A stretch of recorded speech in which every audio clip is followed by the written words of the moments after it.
talking about public speaking, giving you a few tips on how to nail it the next time you're on stage. Ciao!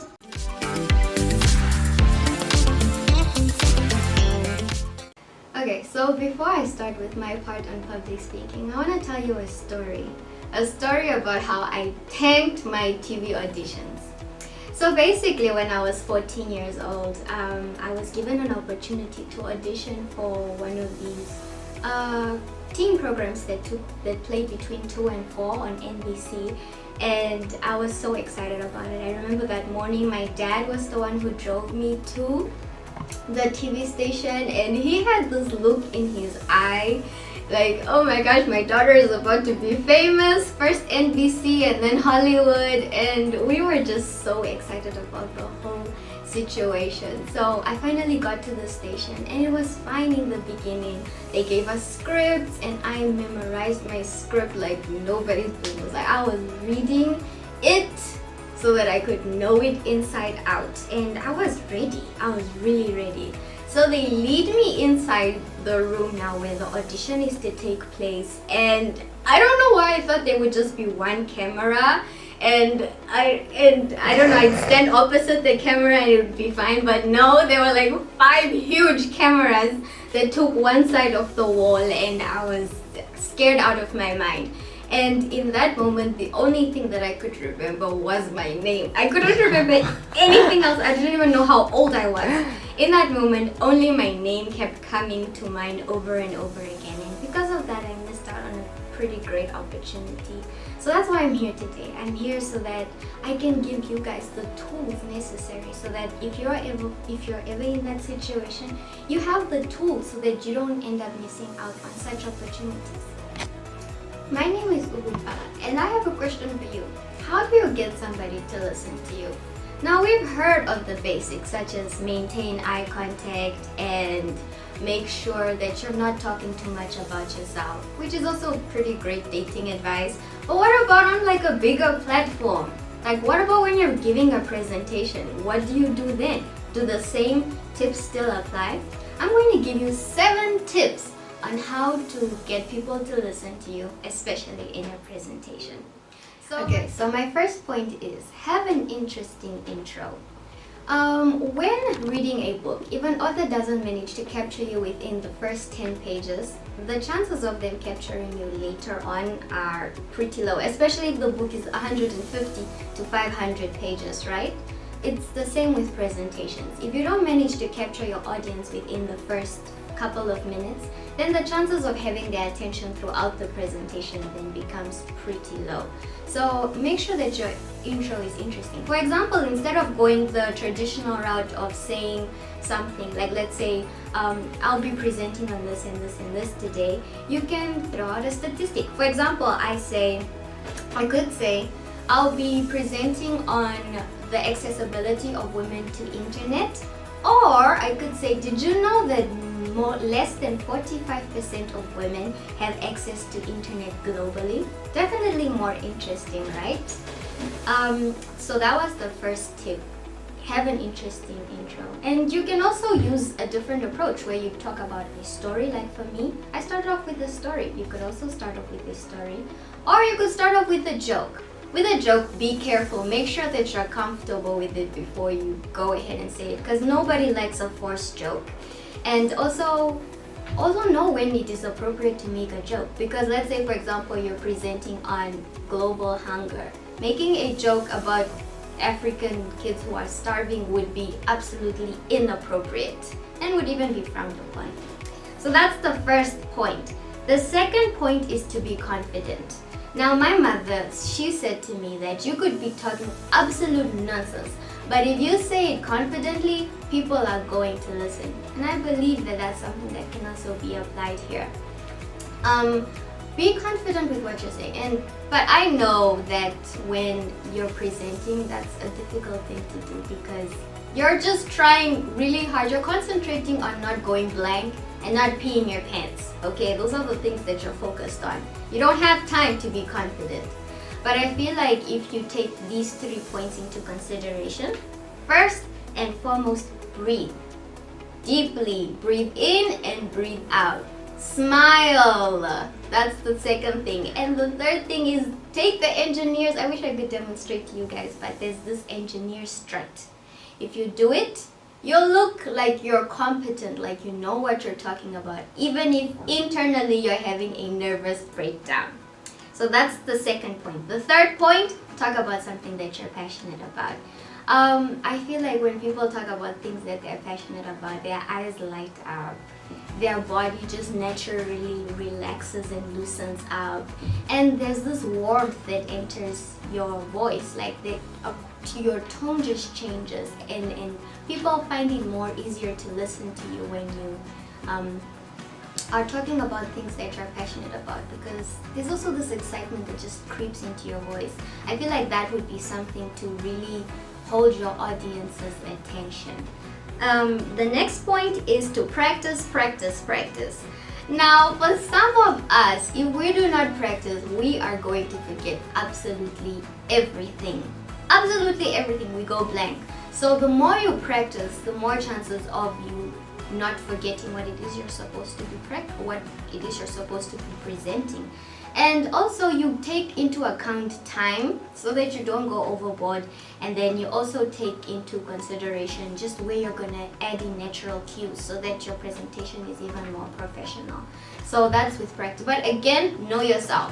Some people are good with practicing, some people are better with impromptu, doing it on the spot. So whatever works for you, apply it and make sure that you have a great presentation. The next thing that you need to take into consideration is to mind the way that you speak. With this one, there are 5 main points that you have to take into consideration. First and foremost, your pace. Make sure that you're going really, don't go too fast, don't go too slow. Just make it normal so that people can understand clearly what it is you're trying to say. Pitch.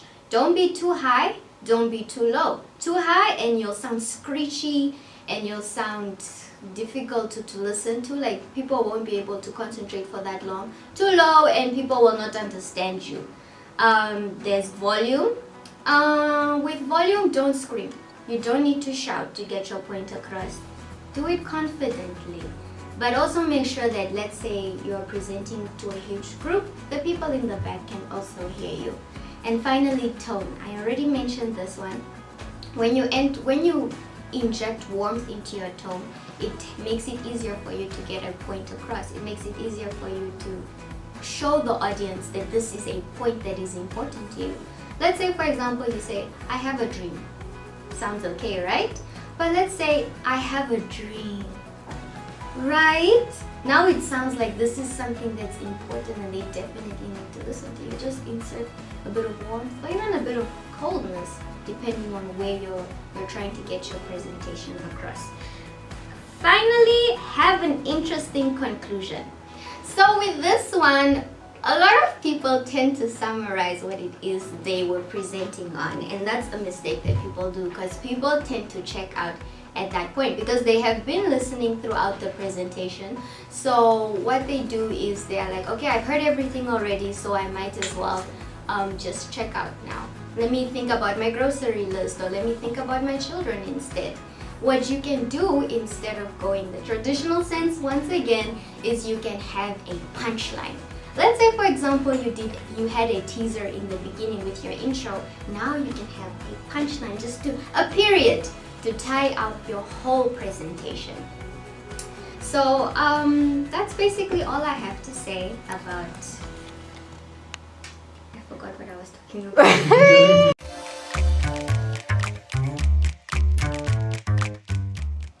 Beautiful morning, everybody. I'm Terry from the U Network, and I am going to be presenting on the essence of value in public speaking.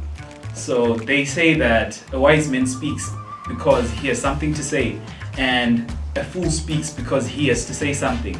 Therefore, value becomes very essential with every form of communication. And whenever you get a chance to speak publicly, it would be very important for you not to take it as a performance, but to actually have a conversation such that you get to share value with the people, you get to have a genuine conversation with them. Therefore, my first point would be, don't treat it as a performance.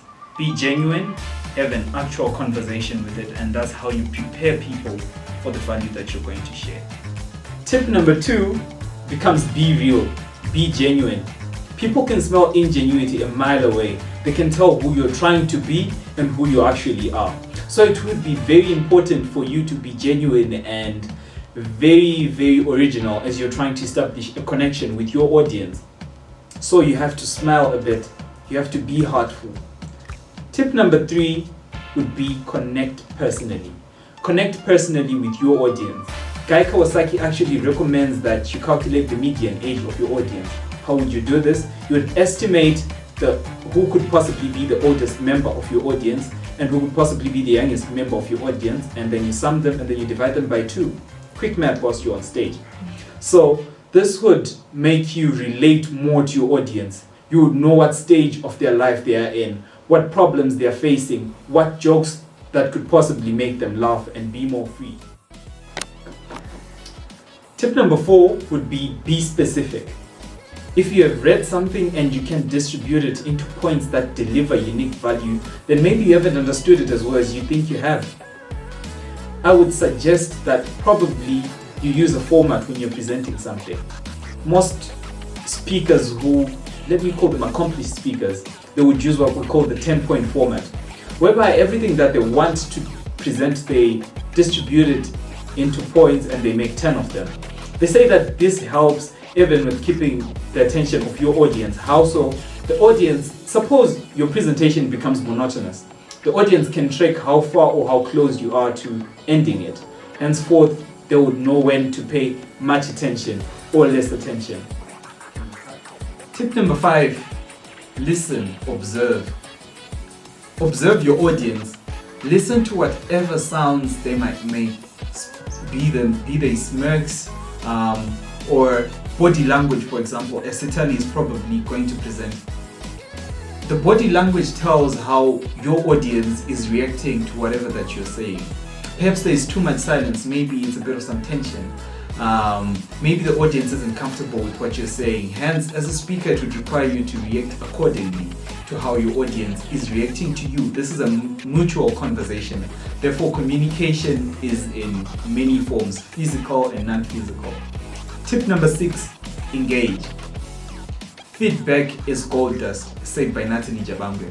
Therefore, you have to get a lot of feedback from your audience. Ask questions, engage them in the conversation. Make sure that you get something from them too, and make sure that you make them feel like they are a part of your presentation. They have something to give, so do you. Done. Tip number 6, communicate positively. Have you ever been used as a courier or a messenger between two people who are not on speaking terms? This is literally the same thing. The only difference this time is that your message is the messenger. And how it is received, sometimes a message is received the way it is received because of the messenger, either positively or negatively. Hence, if the messenger, aka the message, is positive, therefore it will get received positively as well, no matter how negative the topic you're discussing. What do I mean by positive communication? It is better to avoid the use of words like do not, you must not. Tell the people what to actually do, and you should also avoid the use of forceful language, which is directly forceful, like you must, you have to. That would be negative communication. Therefore, positive communication requires you to structure your sentences in such a way that the people actually know what they have to do and they do not feel forced or inclined to change abruptly to whatever that you're saying. Tip number 7, incubate your thoughts. Your mouth is the canal through which words that have been developed in the womb of your mind are birthed. Therefore, it becomes necessary for you to avoid a premature birth of these words. Delivering words or messages within their right time after you've carefully thought them through is perhaps one of the most impactful and valuable ways of sharing information. a premature birth of words or a message or a speech would result in misinformation or positively offensive, subtly offensive line that you never thought would offend anyone. So therefore this puts you in a compromising position where somebody does not feel inclined to listen to you as much as they would have probably wanted to, because they feel offended by what you have said. Therefore, it is important for you to carefully think through everything that you're going to say. Incubate your thoughts.